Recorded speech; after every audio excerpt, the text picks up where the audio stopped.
اور وہ تیسرا حصہ ہے ان کے میسج کا جو میں پڑھنا چاہتا ہوں. بشریٰ بی بی کے حوالے سے تو انہوں نے جو بات کی تھی وہ میں رات کو بتا چکا ہوں کہ ایسی وفات شار بیوی شاید مطلب کسی بھی سیاستدان کو نہیں ملی. تو انہوں نے جو مراد سعید کے حوالے سے کہا ہے, پیغام دیا ہے جو پوسٹ ہوا ہے. عمران خان لکھتے ہیں, مراد سعید میرے وفادار ترین ساتھیوں میں سے اور یہ حقیقی آزادی کی تحریک کا اہم ترین حصہ تھا, ہے اور رہے گا.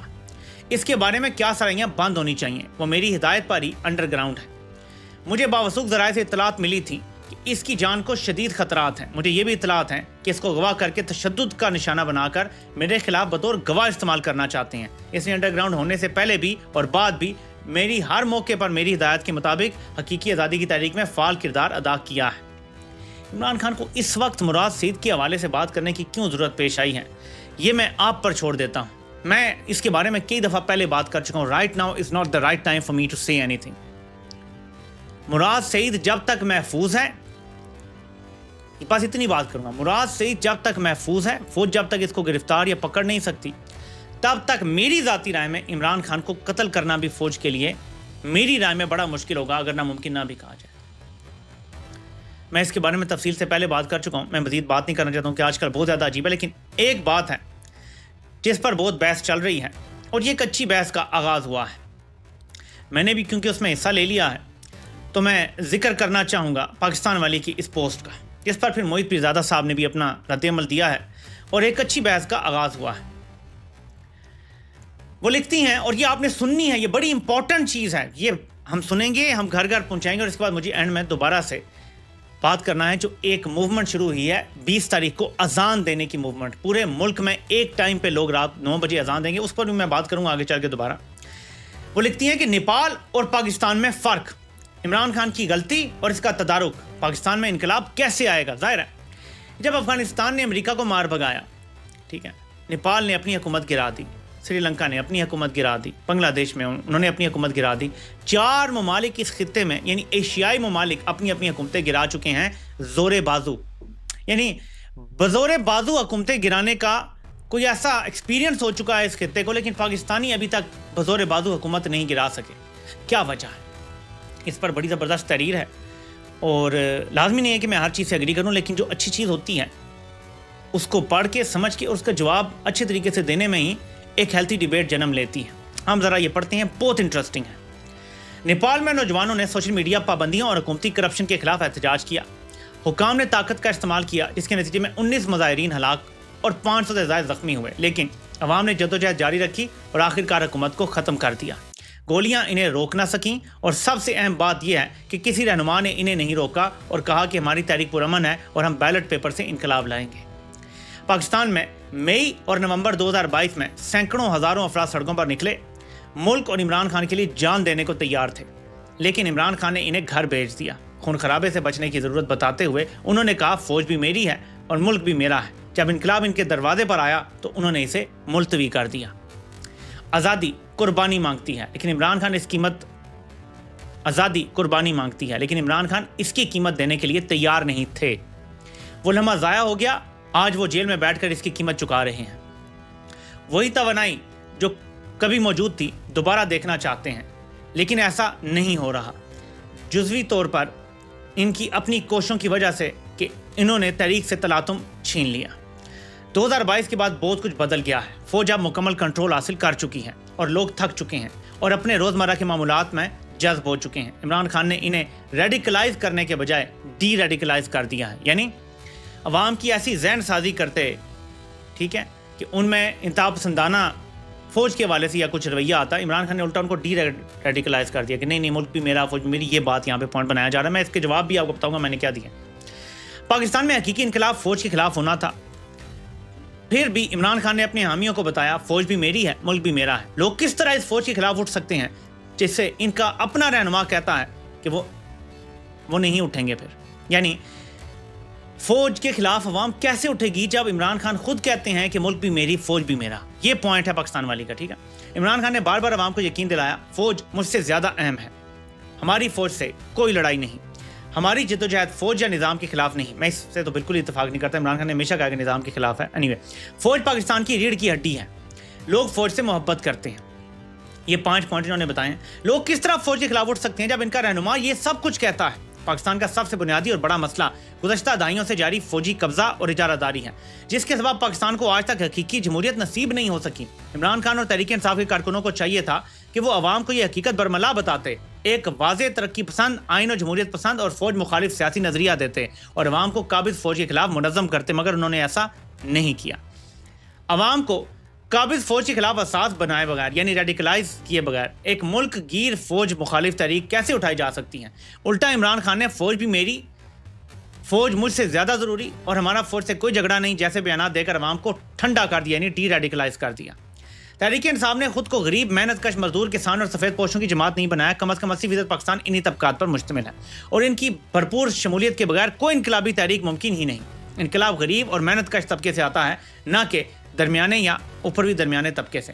تحریک انصاف کا کوئی واضح سیاسی نظریہ نہیں ہے۔ جوش، جذبہ، ٹائیگر، امر بالمعروف، حسینی، یزیدی، بیعت نہیں کریں گے، حقیقی آزادی، بیہائنڈ یو اسکیپر وغیرہ جیسی سستی جذباتیت اور بچگانہ لفظیات سے لاکھوں کے جلسے تو ہو سکتے ہیں، مگر کروڑوں کی انقلابی تحریکیں برپا نہیں کی جا سکتی۔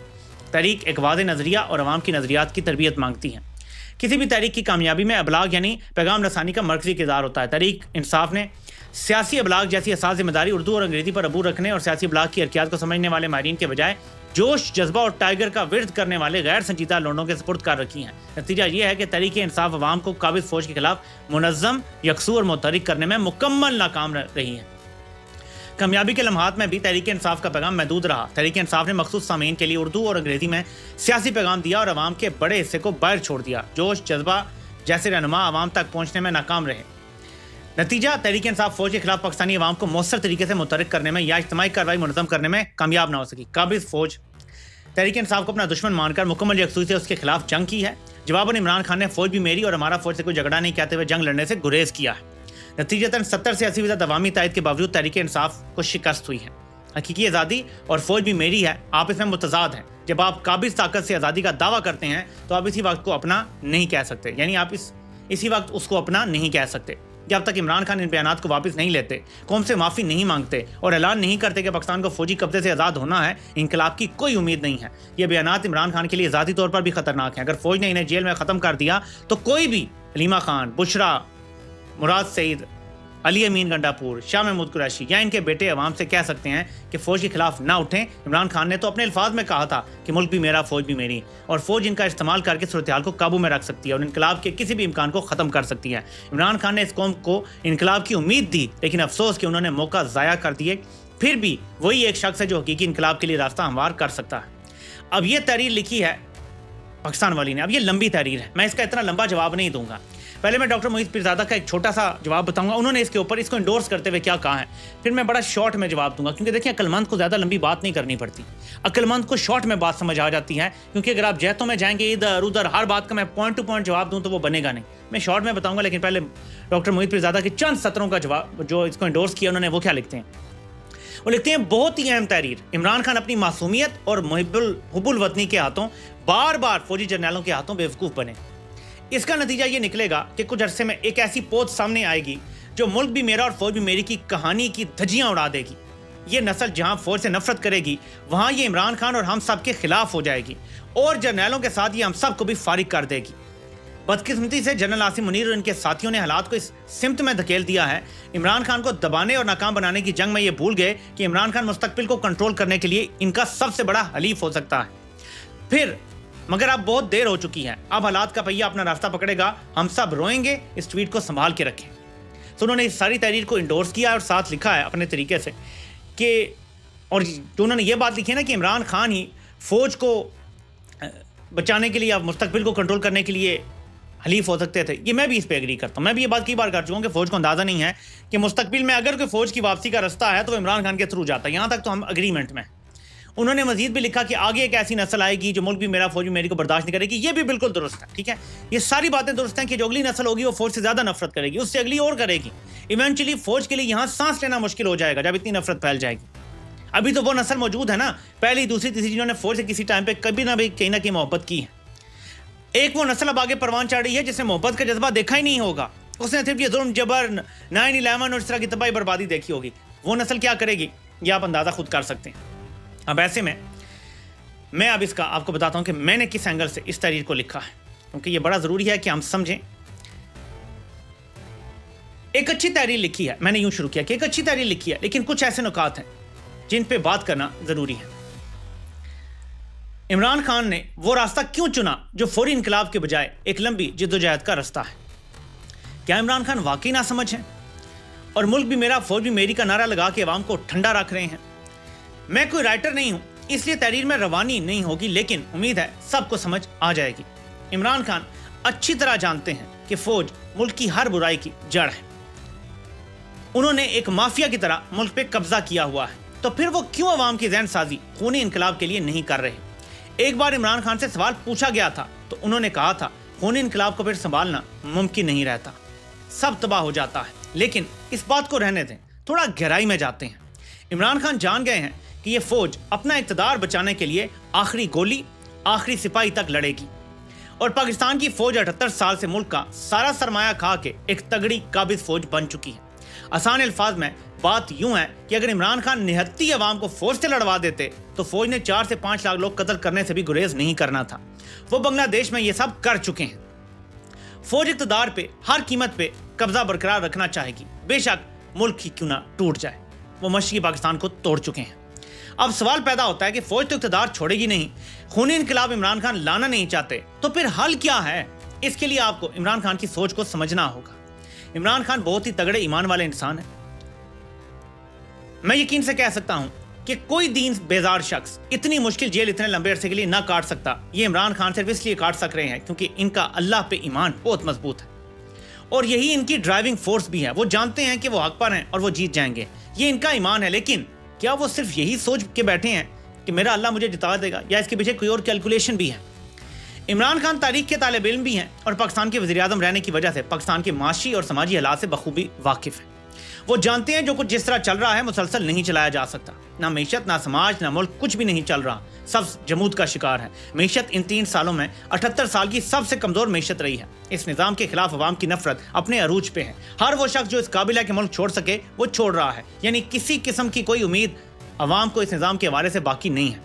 عمران خان جانتے ہیں کہ ان کا ڈٹے رہنا اس نظام کی موت ہے. وہ فوج کو ختم نہیں کرنا چاہتے, سیاسی شکست دینا چاہتے ہیں, آئین کے تابع کرنا چاہتے ہیں. یہ فوج اگر ہم نے ختم کر بھی دی تو بھی ایک نئی فوج تو بنانی پڑے گی, اور پھر وہی سب ہوگا. لیکن اگر ایک بار اس فوج کو سیاسی شکست ہو گئی تو دوبارہ اقتدار کی راہداریوں میں کبھی نہیں آئے گی. رہی بات کہ عمران خان نے عوام کی ذہن سازی فوج کے خلاف نہیں کی اس لیے انقلاب نہیں آیا, تو اس کا جواب بھی پڑھ لیجئے. جب عمران خان پہ قاتلانہ حملہ ہوا, عمران خان کو گولیاں لگیں, عوام نے گولیاں لگتی اپنی آنکھوں سے دیکھیں. عمران خان نے اسپتال میں زخموں سے چور حالت میں, جب ان سے صحیح طرح سے بات نہیں کی جا رہی تھی, انہوں نے اس حالت میں کہا کہ فوج کے فلاں افسر نے فلاں افسر کے کہنے پر مجھے قتل کروانے کی کوشش کی. اس دن عمران خان نے بالکل نہیں کہا کہ ملک بھی میرا فوج بھی میری. لیکن اس کے بعد عوام نے کیا کیا؟ کیا انقلاب آ گیا؟ اگر عوام نے انقلاب لانا تھا تو اس سے بہتر وقت تو کوئی ہو ہی نہیں سکتا تھا. 9 مئی 2023 کو جب عوام پورے ملک میں باہر نکلی, عمران خان تو 48 گھنٹے جیل میں تھے, بلکہ اس سے زیادہ عوام سڑکوں پر بھی تھی. تو کیا انقلاب آ گیا؟ یہاں پہ میں نے اپنی تحریر اس لیے ختم کی کہ میں اس کو زیادہ لمبا نہیں کرنا چاہتا. تھوڑی سی بات کر کے آج کی بات کو ختم کرتے ہیں. دیکھیں, انقلاب کے لیے اعلانات کرنے کی ضرورت نہیں ہوتی, اور انقلاب کسی خوف کا شکار نہیں ہوتے. اگر ہم عمران خان سے یہ ڈیمانڈ کریں گے کہ وہ فوج کے خلاف عوام کو بہکانا شروع کر دیں, مطلب بہکانا تو نہیں کہنا چاہیے, یعنی کھل کے کہیں گے جی ہم نے فوج سے ایک دن لڑائی لڑنی ہے, یعنی یہی بات ہے نا. عمران خان کو یہی کہنا پڑے گا کہ ہم نے ایک دن فوج سے لڑنا ہے. ٹھیک ہے, آپ مجھے بتائیں کہ جو پاکستان کے موجودہ حالات ہیں, یہ بات کرنے کے بعد پاکستان کے جو موجودہ حالات ہیں, آپ ان میں سوچیں عمران خان کا بیان کون چلائے گا؟ صرف باہر سے بیٹھے چند سوشل میڈیا کے لوگ. پاکستان میں کیا ہوگا؟ عمران خان جس دن یہ بات کریں گے اس کے بعد عمران خان کی تمام جس دن یہ پیغام ایک آ گیا نا عمران خان کا کہ جی ہم نے فائنل لڑائی فوج سے لڑنی ہے, اس دن کے بعد عمران خان سے فوج کسی کو ملنے نہیں دے گی, جو مرضی ہو جائے. ایک دفعہ یہ بات منہ سے نکلے گی, دوبارہ نہیں نکلنے کا چانس بنے گا. یہ میں بتا رہا ہوں, فوج دوبارہ چانس ہی نہیں لے گی. اور فوج کو کون روکے گا بتائیں مجھے؟ تو ذہن سازی کا تو وقت. اور یہ بات اگر عمران خان باہر رہتے ہوئے اس طرح کی کرتے کہ ہماری فائنل جنگ فوج سے ہونی ہے, آپ مجھے بتائیں کہ بات کرنے دی جاتی؟ اس ملک پہ ایک خونخوار درندے کا قبضہ ہے. عمران خان نہتے لوگوں کو عوام سے نہیں لڑوا سکتے. ہاں, اگر کوئی یہ کہہ رہا ہے کہ عمران خان بندوقیں اٹھا کے پہاڑوں پہ چڑھ جائیں تو وہ ایک ڈیفرنٹ چیز ہے. عمران خان فوج کو جنگی شکست نہیں دینا چاہتے, عمران خان فوج کا ڈی این اے تبدیل کرنا چاہتے ہیں، اور میں آپ کو بتا رہا ہوں کہ جب ڈی این اے بدلتا ہے تو اصل جنگ تب جیتی جاتی ہے۔ فوج نے عوام کا ڈی این اے تبدیل کیا ہے ان 78 سالوں میں، ہمیں کمزور بنایا ہے، بزدل بنایا ہے، خوفزدہ کیا۔ عوام کا ڈی این اے تبدیل ہونا ہے، وہ عمران خان نے بہت حد تک کیا ہے۔ لوگ بار بار نکلے ہیں باہر، جیسا کہ اس تحریر میں بھی ہے کہ لوگ نکلے ہیں بار بار، لوگوں نے جانیں دی ہیں۔ دیکھیں نیپال میں 15-20 سے زیادہ لوگ نہیں مارے گئے، ہمارے تو یار عام سے احتجاج میں لوگ نکلتے ہیں، 15-20 فوج مار دیتی ہے۔ ہم کئی انقلابوں سے زیادہ لوگ نکل چکے ہیں، کئی انقلابوں سے زیادہ جانیں دے چکے ہیں۔ بنگلہ دیش کے انقلاب میں جتنی جانیں گئی ہیں نا، اب تک پاکستانی فوج اس سے زیادہ لوگ مار چکی ہے پاکستان میں ان 3 سالوں میں۔ تو پاکستانیوں نے بھی کوشش کی ہے۔ مسئلہ یہ ہے کہ ہماری فوج ایک خونخوار درندہ بنی ہوئی ہے، تو یہ تب ہوگا جب کروڑوں لوگ باہر آئیں گے۔ اس کے لیے کروڑوں لوگوں کو عمران خان نے نہیں کہنا، میرے جیسے جنہوں نے یہ تحریر لکھی ان جیسے لوگ بہت سارے لگے ہوئے ہیں نا، لوگوں کو بتا رہے ہیں کہ یہ درندہ فوج ہے، بالآخر انہوں نے بیرکوں میں جانا ہے، تب یہ حالات ٹھیک ہوں گے۔ انہی کی ٹریننگ ہم نے ٹھیک کرنی ہے، انہی کو درست کرنا ہے۔ اگر درست نہیں ہوں گے تو فائنل حال یہی ہے کہ پھر ڈسمینٹل کر کے کہ نہیں ہمیں فوج کھڑی کرنی پڑے گی۔ لیکن یہ ہم جیسے لوگ بات کر سکتے ہیں، لیڈر ایسی بات نہیں کر سکتا جس نے کل کو اسی فوج کی دوبارہ کمان سنبھالنی ہے۔ کل کو عمران خان وزیر اعظم بنیں گے تو اسی فوج کے سربراہ ہوں گے، دوبارہ یہی فوجی سلوٹ کریں گے۔ ایک لیڈر وہ بات نہیں کر سکتا جو ہم جیسے لوگ بات کر سکتے ہیں۔ تو اس کو ہم نے سمجھنا ہے۔ عوام کو روٹی کو چوچی نہیں بولتی، سب کو پتا ہے کون برائی کی جا رہا ہے۔ آج آپ کسی بندے سے بند کمرے میں پوچھیں، سب کو پتا ہے۔ نون لیگ کا سپورٹر بھی یہی کہے گا، پی پی کا سپورٹر بھی یہی کہے گا، جے یو آئی کا بھی یہی کہے گا کہ ہر برائی کی جڑ فوج ہے۔ تو پھر عمران خان کو ذہن سازی کی کیا ضرورت ہے؟ عمران خان نے عوام کو سچ بتا دیا ہے، سچ عوام جانتی ہے۔ اب عوام نے یہ سب کچھ خود کرنا ہے، اسی لیے ہم ہر روز آپ کو بتانے کی کوشش کرتے ہیں کہ ہمیں اپنے حصے کا کیا کام کرنا ہے۔ اور اسی سلسلے میں آپ کی یاد دہانی کروانا چاہتا ہوں، کل جو ایک زبردست چیز کا آغاز ہوا ہے، میں چاہتا ہوں کہ ہم اس کو جاری رکھیں، اور وہ ہے جی مشن نور۔ مشن نور کے حوالے سے میں آپ کو بار بار بتاؤں گا، یہ اس کو اسکرین شاٹ دوبارہ لیں، اس کو شیئر کریں۔ ہم نے کرنا کچھ اس طرح ہے کہ ہم نے 20 ستمبر رات 9 بجے تمام اہل خانہ کو چھت پر جمع کرنا ہے اور چھتوں پر اذانیں دینی ہیں، رات پورے 9 بجے 20 ستمبر کی رات۔ اگر خود نہیں دے سکتے تو موبائل فون پر سپیکر پر اذان لگا لیں۔ اگر چھت تک رسائی نہیں تو ان دونوں میں سے ایک کام اپنے سین میں کر لیں، اور اگر یہ تینوں کام نہیں کر سکتے تو چھت یا سین پہ کھڑے ہو کر اظہار یکجہتی کے لیے اذان سن لیں، ہاتھ اٹھا کر نظالم حکمرانوں سے نجات کے لیے دعا کریں۔ یہ ایک موومنٹ ہے جس نے احساس دلانا ہے کہ ہم سب اکٹھے ہیں۔ جب اذان کی آوازیں پورے محلے میں، پوری سوسائٹیز میں اور شہر ایسے جائیں گی، لوگوں کو پتہ چلے گا یار ہم تو بہت زیادہ ہیں تعداد میں۔ یہیں سے وہ موومنٹ کھڑی ہوگی جو لوگوں کو احساس دلائے گی کہ ہم زیادہ ہیں، ہم جیت سکتے ہیں۔ ایک جذبہ پیدا ہوگا۔ تو 20 ستمبر کے لیے سب تیاری کریں، رات 9 بجے اذان دینی ہے، اپنی چھت پہ کھڑے۔